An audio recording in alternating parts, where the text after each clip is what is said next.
We met in college, but it wasn't so perfect. Eyes across the room, whole gushy thing. I was sitting with my roommate Matt at the Quad. It was a coffee shop on campus, and this girl walks in. I was in a hurry. Carrying like 3 books in one hand, and her cell phone and an umbrella in the other hand, and this monster book bag hanging off of her shoulder. I tripped going in. Yes, you did. You were hugging the floor, hugging it. Let's just say I made a dramatic entrance. Spectacular. I said to Matt, "That's the kind of girl I want to marry." And Matt says, "Why? Because she fell?" And I was like, "No, because she had the poise to sit up and start singing." Amazing Grace. Amazing Grace.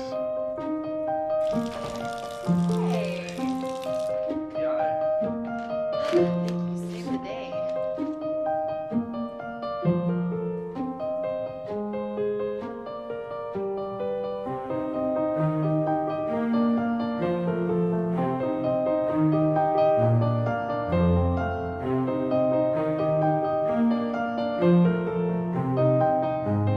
I think a lot of our friends think, that marriage is 50-50. It's 100-100. I mean, otherwise just kind of living apart together. Like roommates. I mean, but we were made for each other. As a man and a woman. I think our hearts were created with a desire to be connected. You know? I mean, we're social beings. On one level, we get that with friends, family. Yeah, but it's deeper.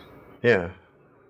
At the soul level, I think a man really longs for intimacy, a closeness, communion with a woman.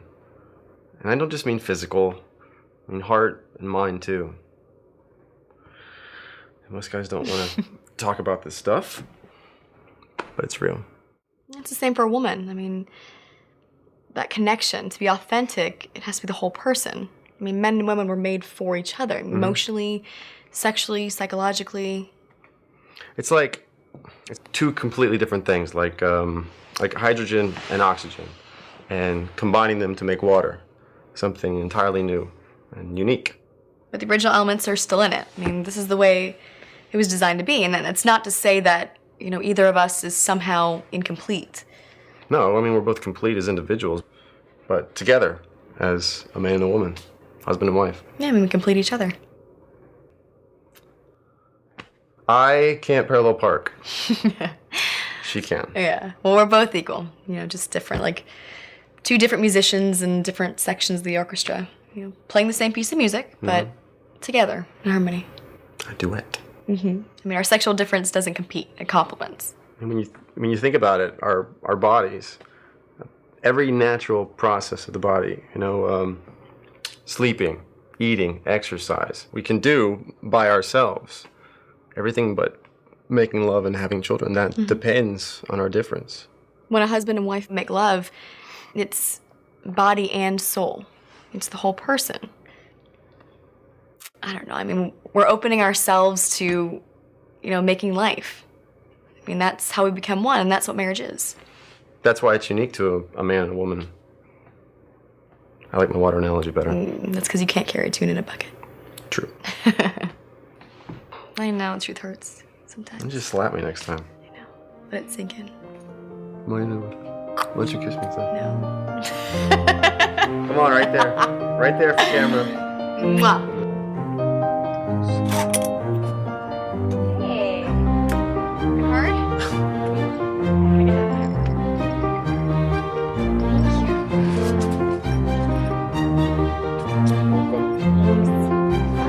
Always.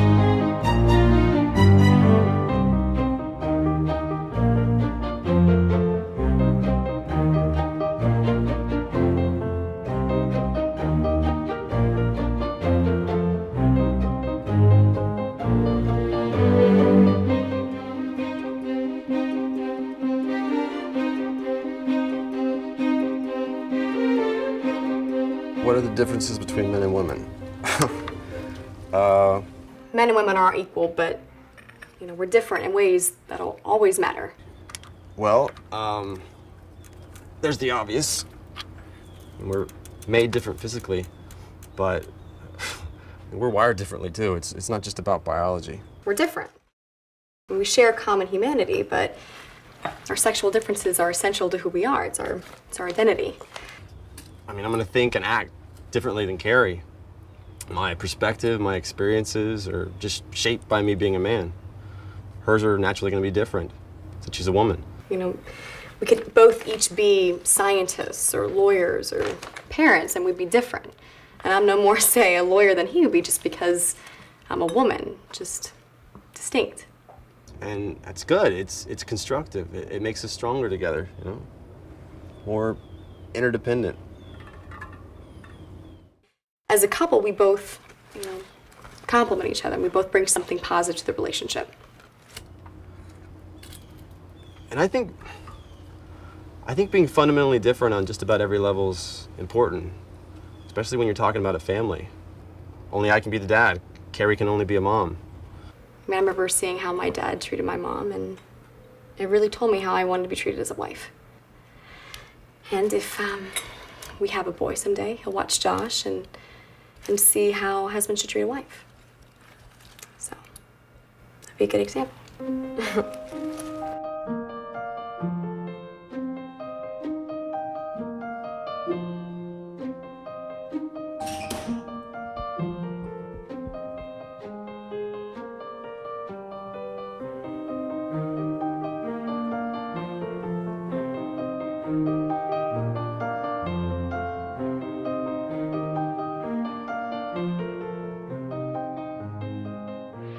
Yeah, we've talked about having kids. What? Oh, it's hard not to when your in-laws are talking babysitting. Oh, okay. We haven't gotten pregnant yet, but we're praying. And if we can't, for some reason, you've talked about adopting. Mm-hmm. And maybe we'll do both. Maybe. Do both. You're gonna be a great dad. Well. Yeah. Yeah.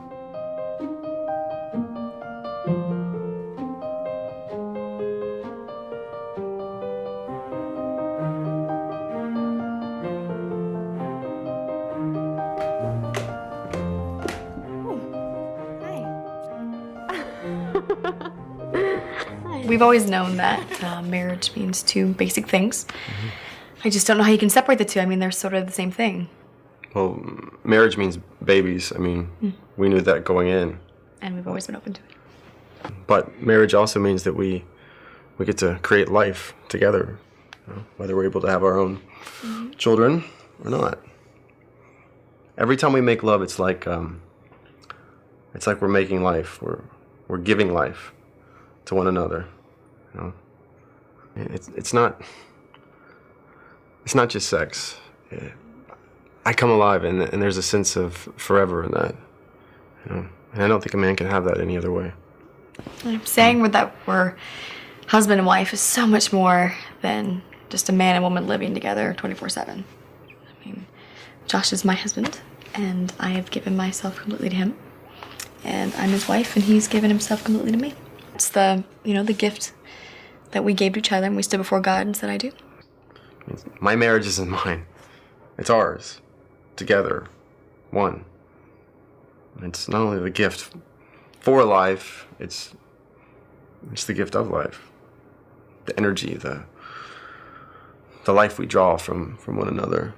And that, and the possibility of life, whether we create that in here or out there somewhere serving others somehow.